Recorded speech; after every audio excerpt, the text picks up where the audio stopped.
I get this question all the time. Hold on, I gotta find it. Here we go. We're highlighting it. What are your thoughts about the controversy about the identity of Shakespeare? Let's go! Time for a soapbox. Hold on, I have a thing for this. Haha! Time for a soapbox. Here we go, everybody. Buckle in. All right. And here we go.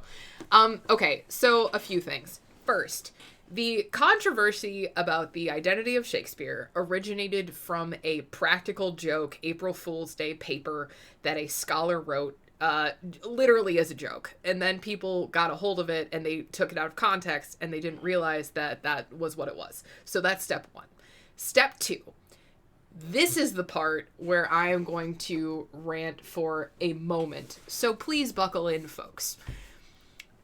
One of the things that I hate the most about the Shakespeare's identity controversy is that the entire argument is predicated on the notion, the idea that how could this man who was the son of a glove maker, who grew up middle class in Stratford-upon-Avon, who had like what is fundamentally like a high school-ish education, how could that man be the greatest, like the soul of the age? How could that person be who he is?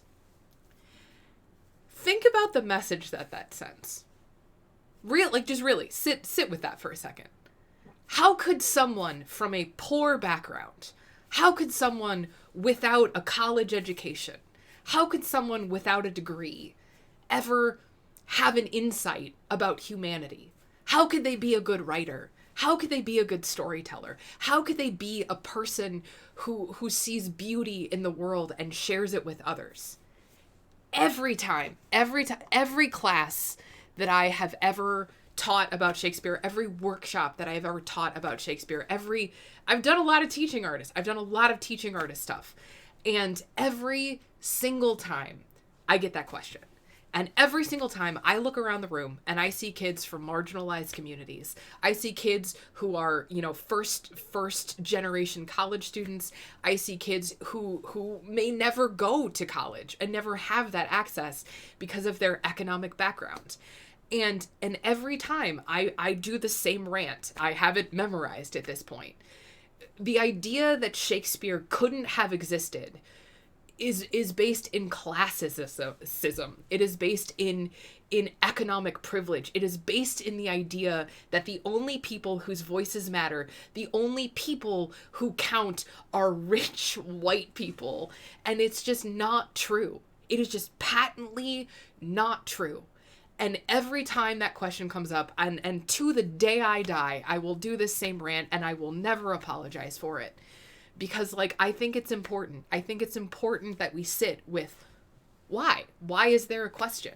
And the question, outside of the fact that the entire controversy was manufactured as a joke, the fact that the question still remains because of his education, because of his background, because of where he came from and who he was. It is such a commentary on how we place value on people in our own society and value on their voices and value on the contributions that they make. And so that's why I unironically say things like, new works matter, new voices matter, telling stories from our own communities matter. And I love Shakespeare. I passionately love Shakespeare. It is one of the things that makes me happiest in the entire world. But I think we need to stop doing Shakespeare as much. I think we have to. Because Shakespeare is easy. Shakespeare is the easy choice. It is the non-confrontational, boring, support the board and make the old white rich people who support your theater company happy choice. And our communities are worth more than that. And the stories that need to be told are worth more than that. And so if you learn anything from me ever, hear that.